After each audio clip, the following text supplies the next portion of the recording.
Hello friends, இறைவன் இருக்கின்றார் என்பதை பேச்சிலே மட்டுமல்ல, தேவையான நேரத்தில் செயலிலையும் செய்து இந்த உலகத்திற்கு காண்பிக்க வேண்டும் என்ற நோக்கத்தோடு ஆரம்பிக்கப்பட்டது தான் இந்த யூடியூப் தமிழ் கிறிஸ்தவ சேனல். கடந்த சில வாரங்களாக மனிதனுடைய 3 நிலைகளை பற்றி நான் பேசியிருந்தேன். இந்த உலகத்தில் பிறக்கக்கூடிய மனிதர்கள் அனைவருமே பாவி என்ற ஒரு நிலையில்தான் பிறந்து வாழ்ந்து வருகிறார்கள். இந்த பாவி என்ற மனிதனிடத்தில் அசுத்தமான ஒரு ஆவி அல்லது பிசாசனுடைய ஆவி வாசமாக இருக்கிறது என்று சொல்லி நான் பேசியிருந்தேன்.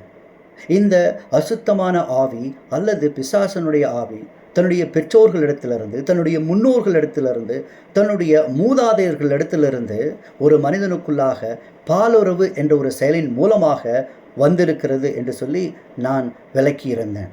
ஆதியில் ஆதாமும் ஏவாளும் கடவுளுடைய கட்டளையை மீறினதன் விளைவாக கடவுளுடைய ஆவி அவர்களுக்குள்ளாக வாசமாயிருந்த பரிசுத்த ஆவியானவர் அவர்களுடைய சரீரத்திலிருந்து வெளியே சென்று விட்டார். அதனால் அவர்கள் மரித்து போனார்கள்.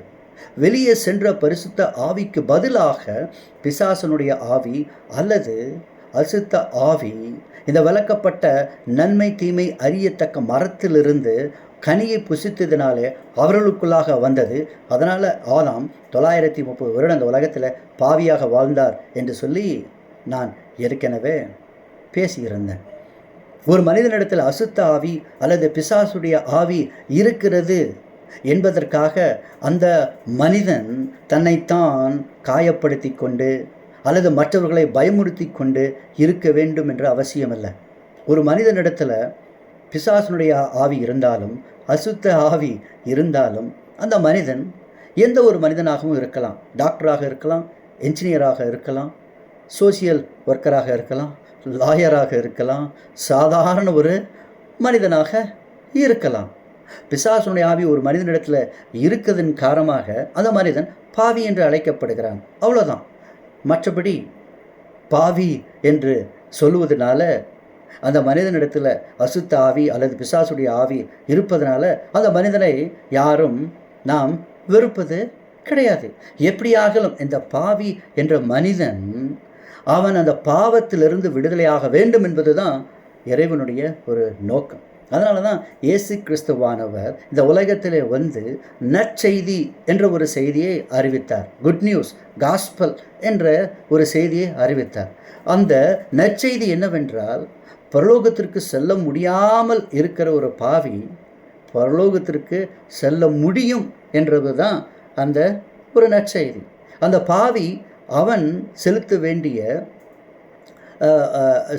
வேண்டிய நிவாரணத்தை இயேசுவானவர் அந்த கல்வாரி சிலுவையில் அவர் மரித்து அதை செலுத்தியிருக்கிறார். அதனால் அந்த பாவத்தை நிவர்த்தி செய்து அதற்கு பிற்பாடு அந்த மனிதன் பரலோகத்துக்கு செல்ல முடியும் என்பது தான் நற்செய்தி. அதை குறித்து நீங்கள் அனைவரும் கேள்விப்பட்டிருப்பீர்கள்.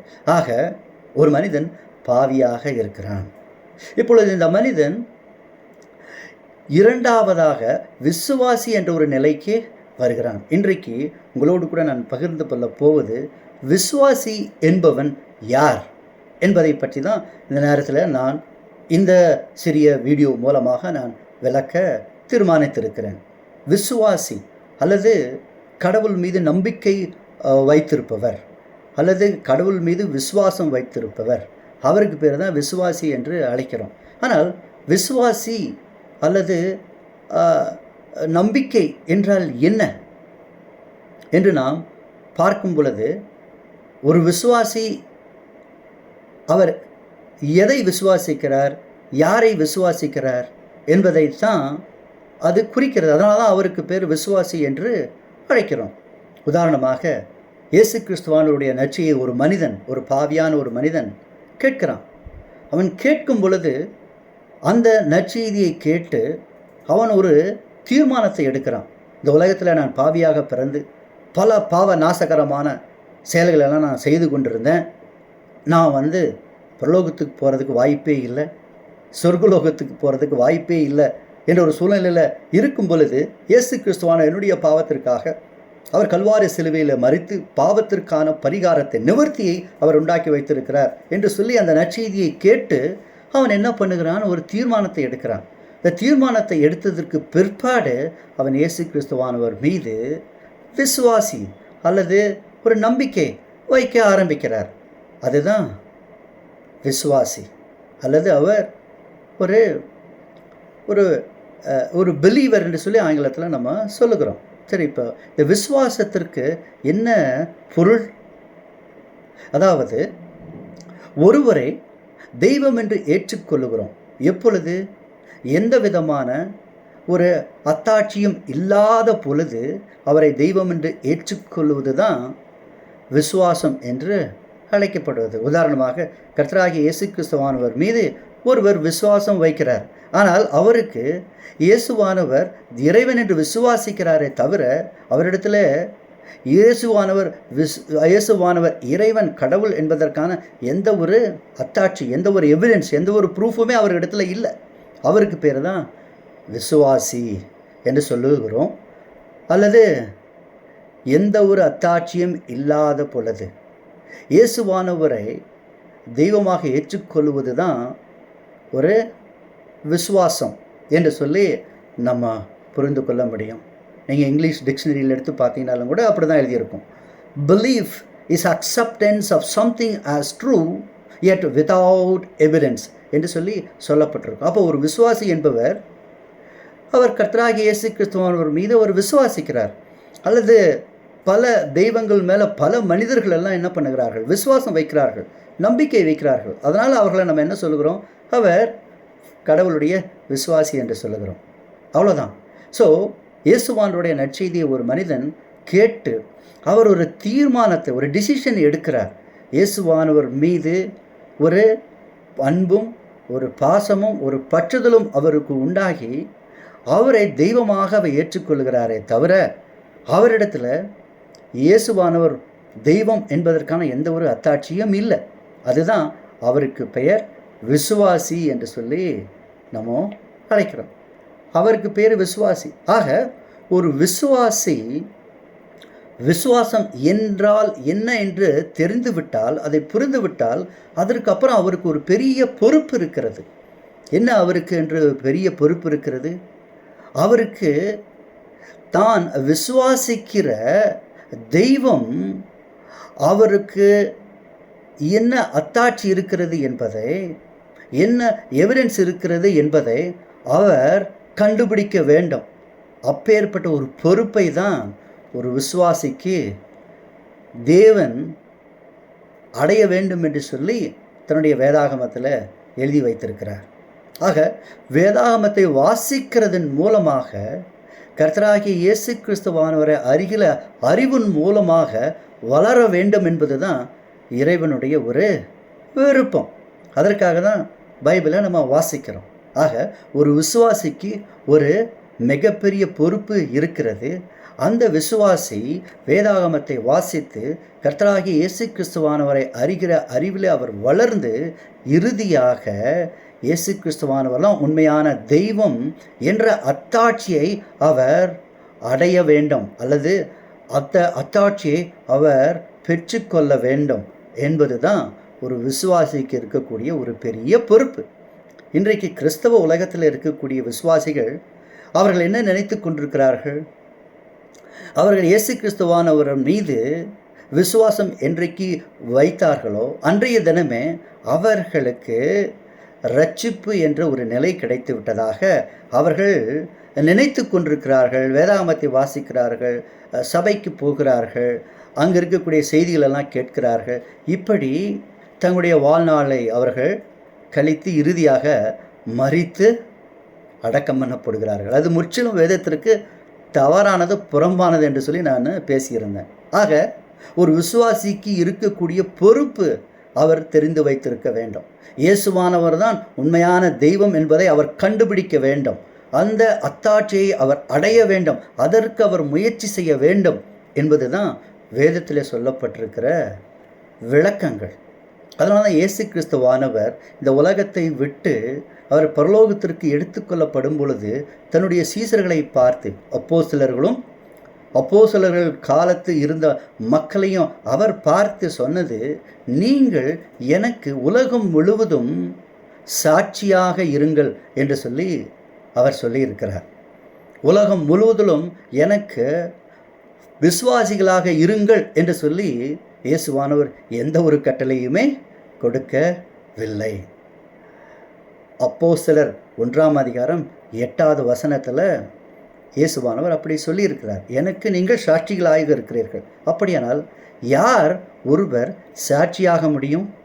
எந்த ஒரு நபரும் ஒரு ஒரு ஒரு விஷயத்தை கண்ணால் பார்க்கும் பொழுது அவர் சாட்சியாக மாறுகிறார். ஆனால் கிறிஸ்தவ வேதாகமத்தை பார்க்கும் பொழுது, இயேசு கிறிஸ்துவானுடைய வார்த்தையினுடைய அடிப்படையில் நம்ம பார்க்கும் பொழுது, ஒரு மனிதன் அல்லது ஒரு விசுவாசி என்றைக்கு பரிசுத்த ஆவியானவரை, இறைவனுடைய ஆவியை அவர் பெற்றுக்கொள்கிறாரோ அப்பொழுதுதான் அவர் இயேசுவானவருக்கு சாட்சியாக முடியும். ஆக ஒரு நபர் இயேசுவானவருக்கு சாட்சியாக மாறிவிட்டால் அதற்கு பிற்பாடு அவர் விசுவாசிக்க வேண்டிய அவசியமே இல்லை. அதனால தான் ஒரு விசுவாசி அவர் விசுவாசத்தில் வளர வேண்டும். 30% வளர வேண்டும், 60% வளர வேண்டும், 90% இப்படி வளர்ந்து அவர் இயேசு கிறிஸ்துவானவர் தான் உண்மையான தெய்வம் என்பதை கண்டுபிடிக்க வேண்டும். எப்படி அவர் கண்டுபிடிப்பார்? அதற்காக தான் இயேசு கிறிஸ்துவானவர் இந்த உலகத்தில் பரிசுத்த ஆவியானவரை, இறைவனுடைய ஆவியானவரை அனுப்பியிருக்கிறார். கடந்த 2000 வருடங்களாக, சரியாக சொல்லப்போனால் 1991 வருடங்களில் இந்த உலகத்தில் பரிசுத்த ஆவியானவர் இருக்கிறார். அவர் இந்த உலகத்தில் இருந்து எந்த விதமான பிரயோஜனமே யாருக்குமே இல்லை. அவர் மனிதனுடைய சரீரத்திற்குள்ளாக வாசம் செய்ய வேண்டும். அப்பொழுது தான் அது பெரிய நன்மை கிடைக்கும். இந்த உலகத்தை முடிவுக்கு கொண்டு வர முடியும். அதனை தொடர்ந்து இறைவனுடைய ஆட்சி இந்த உலகத்தில் வர முடியும். ஆக ஒரு விசுவாசிக்கு இருக்கக்கூடிய பொறுப்பு, அவர் இயேசுவானவர் தான் உண்மையான தெய்வம் என்பதை கண்டுபிடிக்க வேண்டும். அவர் இயேசுவானவர் தான் உண்மையான தெய்வம் என்ற ஒரு அத்தாட்சியை அவர் அடைந்து கொள்ள வேண்டும் என்பது தான் வேதத்தில் சொல்லப்பட்டிருக்கிற முக்கியமான செய்தி. அதற்காக தான் இந்த வசனத்தை நான் உங்களுக்கு சொல்லுகிறேன். அப்போஸ்தலர் 1ஆம் அதிகாரம் 8வது வசனம். ஆக ஒரு விசுவாசி, சரி, இப்போ ஒரு விசுவாசிக்கு ஒரு பொறுப்பு இருக்கிறது. அவர் இயேசுவானவர் தான் உண்மையான தெய்வம் என்பதை அவர் கண்டுபிடிக்க வேண்டும். இயேசுவானவர் தான் உண்மையான தெய்வம் என்ற அத்தாட்சியை அவர் அடைய வேண்டும் என்று சொல்லி நான் விளக்கிவிட்டேன். சரி, எப்படி இயேசுவானவர் தான் உண்மையான தெய்வம் என்பதை கண்டுபிடிப்பது, அல்லது இயேசுவானவர் தான் உண்மையான தெய்வம் என்பதற்கான அத்தாட்சியை எப்படி அடைந்து கொள்வது என்று இப்போ நம்ம பார்க்க போகிறோம். நான் ஏற்கனவே சொல்லியிருக்கிறேன், ஒரு விசுவாசி எந்த ஒரு அத்தாட்சியும் இல்லாத பொழுது இயேசுவானவரை தன்னுடைய தெய்வமாக ஏற்றுக்கொண்டிருக்கிறாரோ அவர் தான் விசுவாசி என்று சொல்லி நான் சொல்லியிருந்தேன். ஆக விசுவாசத்திற்கான விளக்கத்தையும் உங்களுக்கு நான் சொல்லியிருக்கிறேன். அது டிக்ஷனரிலையும் இருக்குது, வேதாகமத்திலையும் இருக்குது. அத்தாட்சிகள் இல்லாத பொழுது இயேசுவானவரை தெய்வமாக ஏற்றுக்கொள்வது தான் விசுவாசம் என்று சொல்லி நம்ம பார்க்குறோம். இப்பொழுது விசுவாசம் என்றால் என்ன? விசுவாசம் என்ற ஒரு வார்த்தை ஒரு செயலை குறிக்கக்கூடிய ஒரு வார்த்தை. இங்கிலீஷில் ஆக்டிவ் வேர்ப் என்று சொல்லுவார்கள். ஆக்டிவ் வேர்ப் என்று சொல்லும் பொழுது அது ஒரு வினைச்சொல் என்று சொல்லுவார்கள். அதாவது அது ஒரு செயல். ஆக இந்த விசுவாசம் என்பது ஒரு செயலாக இருக்குமானால் அது எங்கே நிகழக்கூடிய ஒரு செயல் என்று சொல்லி நம்ம பார்க்க வேண்டும். ஸோ விசுவாசம் என்பது மனிதனுடைய சரீரத்திற்குள்ளாக இருக்கக்கூடிய மூளையிலே நடந்து வருகிற ஒரு செயல். அதற்கு பேர் தான் பிலீஃப் என்று சொல்லி நம்ம பார்க்கிறோம். பிலீவிங் ஷால் பிலீவ் என்று சொல்லுகிறோம் இல்லையா, அதுதான். ஆக விசுவாசம் என்பது ஒரு மனிதனுடைய மூளையில் நடக்கக்கூடிய ஒரு செயல். சரி, ஒரு செயலை எப்படி நாம் புரிந்து கொள்வது? ஒரு வேலை, செயல் என்பது வேலைன்னு கூட நம்ம சொல்லலாம். அந்த வேலையை எப்படி நாம் புரிந்து கொள்வது? ஆக வேலை என்று சொன்னால் அல்லது ஒரு செயல் என்று சொன்னால் 2 நேரத்துக்குட்பட்ட நிகழக்கூடிய ஒரு நிகழ்வுக்கு பேர் தான் செயல் என்று சொல்லி நம்ம சொல்லுகிறோம். உதாரணமாக, நான் கார் டிரைவ் பண்ணி போகிறேன்னு வைங்களேன். நான் வந்து இப்போ சென்னையிலேருந்து கோயம்புத்தூருக்கு ட்ரைவ் பண்ணி வரேன். சென்னையில் காலையில் 6 மணிக்கு நான் காரை ஸ்டார்ட் பண்ணிட்டேன். அப்போது மதியானம் 6 மணி நேரம் கழித்து 12 மணிக்கு நான் வந்து கோயம்புத்தூருக்கு வந்து சேர்ந்து விட்டேன். ஆக இந்த இடைப்பட்ட நேரத்தில் என்ன நடந்திருக்கிறது? நான் டிரைவ் பண்ணியிருக்கிறேன். ஸோ இந்த டிரைவிங் அதுதான் வந்து ஆக்டிவ் வேர்ப் என்று சொல்லுவது. அதுபோல் பிலீஃப் என்பது மனிதனுடைய மூளையிலே நடக்கக்கூடிய ஒரு செயல். மனிதனுடைய மூளையில் தான் சிந்தனைகள் நம்ம செய்கிறோம். சிந்தனையும் ஒரு செயல்தான். அதே நேரத்தில் மனிதனுடைய மூளையில் நடக்கக்கூடிய ஒரு செயலுக்கு ஒரு ஆரம்பமும் ஒரு முடிவும் இருக்க வேண்டும். அதனால தான் கர்த்தராகிய இயேசு கிறிஸ்துவானவருக்கு கூட ஒரு பெயர் இருக்கிறது. அவருக்கு என்ன பெயர் இருக்கிறது என்று சொன்னால், விசுவாசத்தை துவக்குகிறவர், விசுவாசத்தை முடிக்கிறவர் என்று சொல்லி ஒரு பெயர் கூட அவருக்கு வேதாகமத்தில் கொடுக்கப்பட்டிருக்கிறது. ஆக ஒரு விசுவாசி கர்த்தராகிய இயேசு கிறிஸ்துவானவர் மீது விசுவாசம் வைக்க ஆரம்பிக்கிறார். ஒருவர் விசுவாச ஆரம்பிக்கிறார் என்று சொன்ன உடனே அவர் ரட்சிக்கப்பட்டு விட்டார், அவர் பரலோகவாசியாக மாறிவிட்டார், அவர் இறந்தால் சொர்க்கலோகத்துக்கு போய் விடுவார் என்று சொல்லுவதெல்லாம் முற்றிலும் வேதத்திற்கு புறம்பான தவறான செயல் என்பதை கிறிஸ்தவ உலகம் தெரிந்து கொள்ள வேண்டும். கிறிஸ்தவ உலகத்திற்கு தெரியாமல் இருக்கிறது. அதனால தான் நான் அடிக்கடி சொல்லுவேன், கிறிஸ்தவ உலகத்தில் கள்ள போதனைகள் மிகுதியாக காணப்படுகிறது இந்த கடைசி காலத்தில். ஆக விசுவாசம் என்பது மனிதனுடைய மூளையில் நடக்கக்கூடிய ஒரு செயல். அந்த செயலுக்கு ஒரு ஆரம்பமும் இருக்க வேண்டும், ஒரு முடிவும் இருக்க வேண்டும். ஆக ஒரு விசுவாசி இயேசு கிறிஸ்துவான நற்செய்தியை கேட்டு வேதாகமத்தை எடுத்து வாசிக்க ஆரம்பிக்கிறார். அவர் 30% அவர் அதையெல்லாம் வாசித்து கர்த்தராகிய இயேசு கிறிஸ்துவானவரை அறிகிற அறிவிலே வளருகிறார். பிற்பாடு தொடர்ந்து அப்படியே அவர் வாசித்து தியானம் பண்ணி இது வேதத்தை எல்லாம் அவர் இன்னும் பல வகையில் பல டெக்னிக்கலெல்லாம் யூஸ் பண்ணி அவர் இப்படியாக பல வகையில் படித்து இயேசு கிறிஸ்துவான அறிகிற அறிவில் வளர்ந்து அவர் இறுதியாக 100%க்கு அவர் வந்து சேருகிறார். அது ஒரு 3 மாதத்தில் நடக்கலாம், அல்லது 3 வருடத்திற்குள்ளாக நடக்கப்படுகிற ஒரு செயலாக இருக்கலாம், அல்லது 30 வருடத்திற்குள்ளாக நடக்கக்கூடிய ஒரு செயலாக கூட இருக்கலாம். ஒருவேளை அவர் முடிவுக்கு வராமல் அப்படியே அவர் மரித்து அடக்கம் பண்ணப்பட்டு கூட போய்விடலாம். அப்பேற்பட்டவர்களாக தான் நம்ம என்ன சொல்கிறோம்? விசுவாசத்திலே அவர் மரித்து விட்டார் என்று சொல்லி நம்ம சொல்லுகிறோம். ஆனால் இயேசு கிறிஸ்துவானவரை பொறுத்தவரை, வேதாகமத்தினுடைய போதனைகளை பொறுத்தவரை ஒரு விசுவாசிக்கு ஒரு ஆரம்ப நேரம் இருக்க வேண்டும். அந்த விசுவாசி கர்த்தராகிய இயேசு கிறிஸ்துவான அறிகிற அறிவில் வளர்ந்து அவர் 100%க்கு வர வேண்டும். அந்த 100வது சதவீதத்திற்கு அவர் வரும்பொழுது தான் அங்கே முக்கியமான ஒரு நிகழ்வு அந்த மனிதனுடைய ஜீவியத்தில், அவனுடைய சரீரத்தில் நிகழ்கிறது.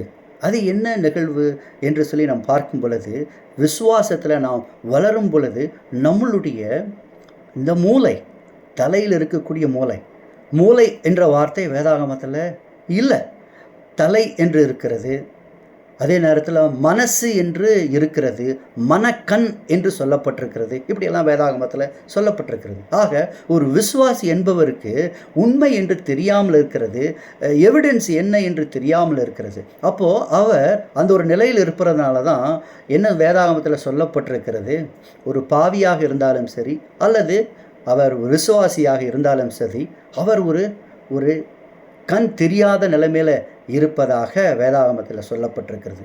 அவர் ஒரு சிறையில் அடைக்கப்பட்டிருக்கிறார் என்று சொல்லப்பட்டிருக்கிறது. காரணம் என்ன?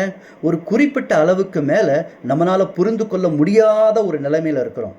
கடவுளை பற்றி, இறைவனுடைய ராஜ்யத்தை பற்றி நாம் தெரியாமல் இருக்கிறோம். அதனால தான் கண் குருடாக்கப்பட்ட நிலைமையில் இருக்கிறோம். அல்லது ஒரு குறிப்பிட்ட அளவுக்கு மேலே நம்மளால் இறைவனை பற்றி புரிந்து கொள்ள முடியாத ஒரு நிலைமையில் இருக்கிறதுனால தான் நாம் ஒரு சிறையில் அடைக்கப்பட்டிருக்கிறோம் என்றெல்லாம் சொல்லி வேதாகமத்தில் சொல்லப்பட்டிருக்கிறது. நீங்கள் ஏசாயா தீர்க்கதரிசனுடைய புஸ்தகம் 42வது அதிகாரம் 6வது வசனத்தில் பார்த்தீங்கன்னா, குருடாக்கப்பட்டவர்கள் அப்படின்னு சொல்லி போட்டிருக்கோம், சிறையில் அடைக்கப்பட்டவர்கள் என்று சொல்லி போட்டிருக்கோம். அதே நேரத்தில் ஏசாயா தீர்க்கதரிசியின் புஸ்தகம் 61ஆம் அதிகாரத்தில் நீங்கள் 1-2 வசனங்களை வாசிக்கும் பொழுது அங்கே என்ன போடப்பட்டிருக்கிறது? மனிதனுடைய இருதயமானது நொறுங்குண்ட இருதயம் என்று சொல்லி போடப்பட்டிருக்கும். மனிதன் ஒரு அடிமையாக இருக்கிறான் என்று சொல்லி போடப்பட்டிருக்கும். மனிதன் ஒரு கட்டுண்டவனாக இருக்கிறான் என்று சொல்லி சொல்லப்பட்டிருக்கும். அதே நேரத்தில் அதே வசனத்தில் இயேசு கிறிஸ்துவானவரை பற்றி சொல்லப்பட்டிருக்கிறது. கட்டவிழ்த்து விடுவக்கூடியவர் தான் இயேசு கிறிஸ்துவானவர். சிறையாக்கின ஒரு மனிதனை அந்த சிறையிலிருந்து விடுதலை செய்யக்கூடியவர் தான் இயேசு கிறிஸ்துவானவர் என்று சொல்லி அங்கே தீர்க்க தரிசனமாக சொல்லப்பட்டிருக்கிறது. ஆக ஒரு பாவியாக இருந்து அவர் விசுவாசியான ஒரு 2வது நிலைக்கு அவர் வரும் பொழுது அவர் இன்றைக்கும் இப்பவும் அவருக்கு தெரியாத ஒரு நிலைமையில தான் இருக்கிறார். அதனால தான் அவர் வேதாகமத்தை வாசிக்க வேண்டும், தியானிக்க வேண்டும், கர்த்தராகிய இயேசு கிறிஸ்துவான அறிகிற அறிவில் அவர் வளர வேண்டும் என்று சொல்வது. அப்படி வளர்ந்து வளர்ந்து வரும் பொழுது அவருடைய மூளையில் பல செய்திகள் இப்படியாக சென்று அங்கே ஒரு செயல் நடந்து வரும். அவருக்கு தெரியாமலேயே அந்த செயல் நடந்து வரும். ஆனால் அதிகமாக அவர் கர்த்தராகிய இயேசு கிறிஸ்துவானவர் அறிவில் வளரும் பொழுது, நான் ஏற்கனவே சொன்னேன் இல்லையா, மனிதனுடைய சரீரத்திற்குள்ளாக என்ன வாசமாக இருக்கிறது? அசுத்தாவி வாசமாக இருக்கிறது. அது பிசாசுடைய ஆவி என்று சொல்லி நான் சொல்லுகிறேன். இந்த பிசாசுடைய ஆவி மனிதனுடைய மூளையில் முத்திரை போடப்பட்டிருக்கிறது. அதனால தான் அவன் சிறையாக்கப்பட்டிருக்கிறான் என்று சொல்லி நம்ம வாசிக்கிறோம். இந்த மூளையில் இருக்கக்கூடிய இந்த முத்திரை அசுத்த ஆவியினால, பிசாசுடைய ஆவியினால போடப்பட்டிருக்கிற இந்த முத்திரை உடைக்கப்பட வேண்டும். அதற்காக தான் நாம் விசுவாசிக்க வேண்டியது அவசியமாக இருக்கிறது. கர்த்தராகிய இயேசு கிறிஸ்துவில் அவர் 3.5 வருட காலங்கள் அவர் பரலோக ராஜ்யத்தின் சுவிசேஷத்தை பற்றி அவர் அநேகருக்கு அவர் பிரசங்கித்து வந்தார். அந்த நாட்களில் எல்லாம் அவர் எல்லோரையும் பார்த்தியும் அவர் கேட்டுக்கொண்ட ஒரு ஒரு வேண்டுகோள் என்ன என்று நம்ம பார்க்கும் பொழுது, எல்லோரும் அவரை விசுவாசிக்க வேண்டும், என்னை விசுவாசியுங்கள், தேவனை விசுவாசியுங்கள் என்று சொல்லி இயேசுவானவர் சொல்லியிருக்கிறார். எல்லா மனிதர்களை பார்த்து அவர் விசுவாசியுங்கள் என்று அவர் சொல்லியிருக்கிறார். இதற்காக இயேசு கிறிஸ்துவானவர் அந்த நாட்களில் என் விசுவாசியுங்கள் என்று அவர் சொன்னதற்கான காரணம் என்ன? விசுவாசத்தினுடைய விளைவாக, விசுவாசத்தினுடைய பலனாக அவர் அந்த பாவத்திலிருந்து விடுதலை செய்ய வேண்டும். அதற்காக தான் இயேசுவான எல்லோரையும் விசுவாசிங்கள், ஒரே ஒரு நபர்கிட்ட மட்டும்தான் நீ மறுபடியும் பிறக்க வேண்டும் என்று சொல்லி சொன்னார். மற்ற எல்லாரிடத்துலையுமே என்னை விசுவாசியுங்கள் என்று சொல்லி தான் இயேசுவானவர் சொல்லியிருந்தார். ஆக எதற்காக அவர் அப்படி சொன்னார்? அப்படி இயேசு கிறிஸ்துவானவர் மீது விசுவாசத்தை வைக்கும் பொழுது அந்த நபர்களுக்கு பரிசுத்த ஆவியானவர் கொடுக்கப்படுவார். அதனால தான் இயேசுவானவர் என்னை விசுவாசியுங்கள் என்று சொல்லி அவர் சொல்லியிருக்கிறார். ஆக ஒரு மனிதன் விசுவாசத்தில் ஆரம்பித்து 30%, 60%, 90%, 100% வரும் பொழுது அவருடைய மூளையில் போடப்பட்டிருக்கிற அந்த முத்திரையானது உடைக்கப்படும். இந்த முத்திரை உடைக்கப்பட வேண்டும் என்ற நோக்கத்திற்காக தான் இயேசு கிறிஸ்துவானவர் எல்லாரையும் விசுவாசியுங்கள் என்று சொல்லியிருக்கிறார். ஆக இந்த முத்திரை உடைக்கப்பட்டால் என்ன ஆகும்? சரீரத்திற்குள்ளாக வாசமாக இருந்த இந்த அசுத்த ஆவி அல்லது இந்த பிசாசுனுடைய ஆவி மனிதனுடைய மூலையிலிருந்து வெளியே செல்லும். இதுதான் கட்டு அவிழ்த்து விடுவது. அப்போ இயேசு கிறிஸ்துவானவர் தான் இந்த பிசாசனுடைய அல்லது அசுத்த ஆவியினால் கட்டப்பட்டிருக்கிற முத்திரை போடப்பட்டிருக்கிற மனிதனை கட்டவிழ்த்து விடுபவர் இயேசு கிறிஸ்துவானவர். அவர் அவருடைய வார்த்தையை நம்ம வாசித்து தியானித்து அவரை அறிகிற அறிவில் வளரும் பொழுது இறுதியாக அந்த கட்டானது அங்கே உடைக்கப்படும், அவிழ்த்து விடப்படும். அப்பொழுது அங்கே என்ன நடக்கும்? இந்த அசுத்த ஆவி வெளியேறும், சரீரத்தை விட்டு தன்னுடைய தலையிலிருந்து அவர் வெளியேறும். இப்போ வெளியே சென்றால்தான், வெளியே சென்றதுனால வெளியில் இருக்கக்கூடிய பரிசுத்த ஆவியானவர் சரீரத்திற்குள்ளாக வருவதற்கான வழி உண்டாக்கப்படும். அப்பொழுது வெளியிலே இருக்கக்கூடிய சரீரத்திற்கு வெளியிலே இருக்கக்கூடிய பரிசுத்த ஆவியானவர் சரீரத்திற்குள்ளாக எப்படி ஒரு ஊசி ஒரு மாம்சத்துக்குள்ளாக எப்படி போகுது? ஒரு மாம்சத்துக்குள்ளே ஊசி போட்டிங்கன்னா எப்படி போகுது? அது போல பரிசுத்த ஆவியானவர் ஒரு மனிதனுடைய சரீரத்திற்குள்ளே சென்று மீண்டுமாக அவர் தலைக்குள்ளாக இருக்கக்கூடிய மூளைக்கு சென்று விடுவார். இந்த மூளைக்கு போய் அங்கே மீண்டும் முத்திரை போடப்படுவார். நான் இதை சொன்ன அனைத்து விஷயங்களுமே எபேசியர் 1ஆம் அதிகாரம் 13வது வசனத்தில் சிம்பிளாக பவுல் என்ற அப்போஸ்தலன் சொல்லியிருக்கிறார். அங்கே அவர் என்ன சொல்லியிருக்கிறார்? In whom also you trusted, அதாவது இயேசு கிறிஸ்துவானவரை மீது நம்ம நம்பிக்கை வைக்கிறோம். எப்போ நம்பிக்கை வைக்கிறோம்? அவருடைய ரட்சிப்பு, அவருடைய நற்செய்தியின் ரட்சிப்பின் சுவிசேஷத்தை கேட்ட பொழுதுன்னா அதனுடைய மீனிங் என்ன? இந்த நற்செய்தியை கேட்டதற்கு பிற்பாடு நம்ம என்ன ஆகிறோம்? விசுவாசிக்கிறோம். இயேசு கிறிஸ்துவானவர் மீது விசுவாசம் வைக்கிறோம். அப்போ விசுவாசத்திற்கு முடிஞ்சதுக்கு பிற்பாடு நம்ம என்ன பண்ணுறோம்? பரிசுத்த ஆவியானவரால் முத்திரை போடப்படுகிறோம் என்று சொல்லி அந்த வசனத்தில் சொல்லப்பட்டிருக்கிறது. In whom also you trusted, after you heard the word of truth, the gospel of your salvation, in whom also after you believed, you were sealed with a Holy Spirit of promise என்று சொல்லி அங்கே சொல்லப்பட்டிருக்கிறது. பரிசுத்த ஆவியானவராலே முத்திரை போடப்பட்டீர்கள். எப்பொழுது? விசுவாசிகள் ஆனதற்கு பிற்பாடு. எப்போ ஒரு விசுவாசி ஆகிறார்? அவர் நற்செய்தியை கேட்டதற்கு பிற்பாடு அவர் விசுவாசியாக மாறுகிறார். ஸோ ஒரு விசுவாசிக்கு என்ன பொறுப்பு இருக்கிறது? விசுவாசத்தில் அவர் வளர வேண்டும். வளர்ந்து இயேசு கிறிஸ்துவானவரை அறிகிற அறிவில் வளர்ந்து அவர் கடைசி நிலைக்கு வர வேண்டும். 100%க்கு வர வேண்டும். அப்பொழுது தான் அவருடைய இந்த சிறையாக்கப்பட்ட ஒரு நிலைமை, ஆவி, இந்த அசுத்த ஆவி அல்லது பிசாசுடைய ஆவி, மனிதனுக்குள்ளாக இருக்கக்கூடிய ஆவி, அது முத்திரை போடப்பட்டிருக்குது, அடைக்கப்பட்டிருக்கிறது. அது உடைக்கப்படும். அதற்கு பிற்பாடு அந்த அசுத்த ஆவி வெளியே செல்லும். வெளியே சென்றதுக்கு பிற்பாடு வெளியில் இருக்கக்கூடிய பரிசுத்த ஆவியானவர் உலகத்தில் அவர் எல்லா பக்கமுமே இருக்கிறார். அவர் ஒரு மனிதனுடைய சரீரத்திற்குள்ளாக சென்று மீண்டுமாக அவர் தலையுள்ள மூளைக்கு போய் அங்கே அவர் முத்திரை போடப்படுவார். இது ஒரு தனிப்பட்ட ஒரு மனிதனுக்கு மட்டும்தான் தெரியும். மற்ற யாருக்குமே இது தெரியாத நிகழ்வுகள். காரணம் என்ன என்று கேட்டால், இந்த ஆவி என்பது கண்ணுக்கு தெரியாத ஒரு ஆவி. It's an unclean, it's invisible substance. the spiritன்னு நம்ம சொல்கிறோமில்ல, ஆவின்னு சொல்கிறோமில்ல, ஆவி நமக்கு கண்ணுக்கு தெரியாது. ஸோ நம்மக்கிட்ட நம்மளுடைய சரீரத்துக்குள்ளே இருக்கிற அன்க்ளீன் ஸ்பிரிட்டு நமக்கு என்னென்னு தெரியாது. அந்த ஸ்பிரிட்டு மனுஷனுடைய சரீரத்திலிருந்து வெளியே செல்லப்படும். எப்போ வெளியே செல்லப்படும்? இந்த முத்திரை உடைக்கப்பட்டால் தான். அதனால தான் இயேசு கிறிஸ்துவனுக்கு என்ன பேர்? அவர் கட்டவிழ்த்து விடுபவர் என்று சொல்லி பேர். நான் உங்களுக்கு அந்த வசனத்தையும் நான் சொல்லியிருக்கேன், நீங்கள் வாசித்து பாருங்கள். ஸோ இந்த நிகழ்வு ஒரு தனிப்பட்ட மனிதனுக்கு தெரியுமே தவிர மற்ற யாருக்குமே தெரியாது. அதற்கான காரணம் கண்ணுக்கு தெரியாதது தான் இந்த ஆவி. எனவே ஒரு மனிதனத்தில் இருக்கக்கூடிய அசுத்த ஆவியை எடுத்து போட்டு அதற்கு பதிலாக பரிசுத்த ஆவியானவர் உள்ளே அனுப்பி அந்த மனிதனை தலையில் முத்திரை போடக்கூடிய ஒரு சம்பவம் ஒரு தனிப்பட்ட மனிதனுக்கு தெரியுமே தவிர வேறு யாருக்குமே அது தெரியாது. இந்த ஒரு நிகழ்வை பற்றி தான் இயேசு கிறிஸ்துவானவர் யோவான் சுவிசேஷம் 3ஆம் அதிகாரத்தில் நிக்கோதேமு என்ற ஒரு போதகரிடத்தில் விவரித்து காண்பித்து சொல்லுகிறார். அங்கே சொல்லுகிறார், ஒரு மனிதன் ஜலத்தினாலும் ஆவியினாலும் பெறவாவிட்டால் தேவனுடைய ராஜ்யத்தை காண மாட்டான் என்று சொல்லி இயேசுவானவர் அங்கே சொல்லியிருக்கிறார். பாருங்கள், ஆவி ஒரு மனிதனுடைய சரீரத்திலிருந்து வெளியே செல்ல வேண்டும். அவர்கள் அப்பா அம்மா கிட்டேருந்து வந்திருக்கிற ஆவி. அதற்கு பதிலாக பரிசுத்த ஆவியானவர் உள்ளே செல்ல வேண்டும். உள்ளே போனதுக்கு பிற்பாடு அங்கே என்ன நடக்கும்? முத்திரை போடப்படும். அந்த முத்திரை போடப்படும் பொழுது அந்த பரிசுத்த ஆவியானவர் பயன்படுத்துகிற ஒரு பொருள் தான் ஜலம், தண்ணீர் என்பது. சரிங்களா? அதுக்காக தான் இயேசு கிறிஸ்துவானவர் அந்த யோவான் சுவிசேஷம் 3ஆம் அதிகாரம் 5ஆம் அதிகாரத்தில் சொல்லியிருக்கிறார். மற்றபடி அங்கே வேறு எதுவுமே இல்லை.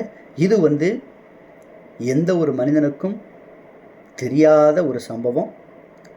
எந்த ஒரு மனிதன் பரிசுத்த ஆவியானவரை தன்னுடைய சரீரத்தில் பெற்றுக்கொள்கிறாரோ அவருக்கு மட்டும்தான் தெரியும். வேறு யாருக்குமே இது தெரியாது. அதனால தான் நான் இதை உங்களுக்கு இப்படி விளக்கி சொல்லுகிறேன். அப்போ பாருங்கள், விசுவாசி என்பவன் யார்? விசுவாசத்தில் ஒரு மனிதன் இயேசு கிறிஸ்துவ நற்செய்தியை கேட்டு அவன் கர்த்தராகிய இயேசு கிறிஸ்துவானவரை அறிகிற அறிவில் வளரக்கூடிய ஒரு மனிதனுக்கு பேர் தான் விசுவாசி என்ற ஒரு பெயர். அந்த விசுவாசி அவன் வளர்ந்து அவன் இயேசு கிறிஸ்துவானவர்கள் உண்மையான தெய்வம் என்பதை கண்டுபிடிக்க வேண்டும். அல்லது இயேசு கிறிஸ்துவானவர்கள் உண்மையான தெய்வம் என்பதற்கான அத்தாட்சியை அவன் பெற்றுக்கொள்ள வேண்டும், அடைய வேண்டும். அதற்கு அப்புறம்தான் அந்த மனிதனுக்கு என்ன பெயர்? அவன் 3ஆவது நிலைக்கு வருகிறான். அவன் தான் யார்? ரட்சிக்கப்பட்டவன் என்று பெயர். மூன்றாவது நிலை. அந்த ரட்சிக்கப்பட்ட மனிதனுடைய பேர், இன்னொரு பேர் என்ன சொல்லலாம்? அவன் தேவனுடைய ஆலயமாக இருக்கிறான். அல்லது இன்னொரு பெயரில் சொல்ல போனோம்னா அந்த மனிதன் நம்ம என்ன சொல்லலாம்?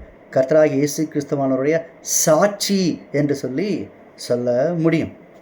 அப்போ பாருங்கள், மனிதனுடைய 3 நிலைகளை பற்றி நான் பேசியிருந்தேன். கடந்த வாரத்தில் பாவி என்ற நிலையினுடைய விளக்கத்தை உங்களுக்கு பேசியிருந்தேன். இந்த வாரத்தில் விசுவாசி என்பவன் யார் என்பதை பற்றி நான் விளக்கமாக பேசியிருக்கிறேன். எனவே இதையெல்லாம் நீங்கள் கேளுங்கள், சிந்தனை செய்து பாருங்கள். இன்றைக்கு கிறிஸ்தவ உலகம் எவ்வளோ பிரச்சனையில் இருக்கிறது என்பதை பாருங்கள். எங்கே பார்த்தாலும் கள்ள போதனைகள் அதீதமாக தான் இருக்கிறது உலகத்தில் இருக்க கிறிஸ்தவ உலகத்தில் முழுவதும். அதே நேரத்தில் இன்றைக்கு உலகத்தில் இருக்கக்கூடிய பிரச்சனைகளை பாருங்கள். யுத்தங்கள், பலவிதமான கொடுமைகள், பலவிதமான கஷ்டங்கள், துன்பங்கள், அக்கிரமங்கள், அநியாயங்கள், இதெல்லாம் இன்றைக்கு அதிகமாகி வருகிற ஒரு சூழ்நிலையில் தான் நம்ம இருக்கிறோம். அப்படி இருக்கும் பொழுது நம்முடைய பொறுப்பு என்ன? ஒரு விசுவாசனுடைய பொறுப்பு என்ன என்பதை நாம் தெரிந்து கொள்ள வேண்டும். நம்ம விசுவாசத்தில் வளர்ந்து கர்த்தராகிய இயேசு கிறிஸ்துவானவரை அறிகிற அறிவில் வளர்ந்து இறுதியாக நம்ம அத்தாட்சியை பெற்றுக்கொள்கிறோமோ அல்லது ரட்சிக்கப்படுகிறோமோ இல்லையோ, உண்மையை பேச வேண்டும். ஏனென்றால் இயேசுவானவர் சொல்லியிருக்கிறார், உள்ளதை உள்ளதென்றும் இல்லதை இல்லதென்றும் பேசுங்கள்னு சொல்லியிருக்கிறார். ரட்சிக்கப்படாமல் இருக்கும் பொழுதே நான் ரட்சிக்கப்பட்டு விட்டேன் என்று சொல்லுவது நன்மையை தீமை என்று சொல்லுவது. அப்படி சொல்லுவர்களெல்லாம் வேதத்தில் என்ன போட்டிருக்கிறது? அவர்களுக்கு ஐயோ என்று சொல்லி வேதாகமத்தில் எழுதப்பட்டிருக்கிறது. அதனால் உண்மையை பேச வேண்டும். உள்ளதை உள்ளதென்று சொல்ல வேண்டும், இல்லதை இல்லதென்று சொல்ல வேண்டும். ஆக விசுவாசி என்பவன் யார் என்பதை பற்றி நான் விளக்கமாக பேசியிருக்கிறேன். இதை கேளுங்கள், சிந்தனை செய்து பாருங்கள், வேதத்தை வாசியுங்கள், உலகத்தினுடைய காரியங்களெல்லாம் என்ன நடக்கிறது என்றதெல்லாம் நன்றாக கவனியுங்கள். நம்ம எந்த இடத்துல இருக்கிறோம் என்பதையும் நீங்கள் எண்ணி பாருங்கள். அது உங்களுடைய வாழ்க்கைக்கு நலமாக இருக்கும். என்னுடைய நோக்கம் எந்த ஒரு மனிதனையும் அவருடைய நிலையிலிருந்து என்னுடைய நிலைக்கு கொண்டு வருவதோ, எந்த ஒரு மனிதனையும் அவர்கள் சார்ந்திருக்கிற சபையிலிருந்து எங்களுடைய சபைக்கு வாருங்கள் என்று அழைப்பதோ கிடையாது. அல்லது வேறொரு மதத்தில் இருக்கிறவர்களை கிறிஸ்தவ மதத்திற்கு வாருங்கள் என்று அழைப்பது கிடையாது. காரணம், மதத்தை மாற்றுவது, மார்க்கத்தை மாற்றுவதற்கான நேரம் அல்ல இது. இந்த நேரம் இறைவன் யார் என்பதை பேச்சிலே மட்டுமல்ல செயலிலேயும் செய்து இந்த உலகத்திற்கு காண்பிக்க வேண்டும் என்பது தான் என்னுடைய இந்த தமிழ் கிறிஸ்தவ சேனலுடைய நோக்கம். Thank you friends for listening to me. May God bless you.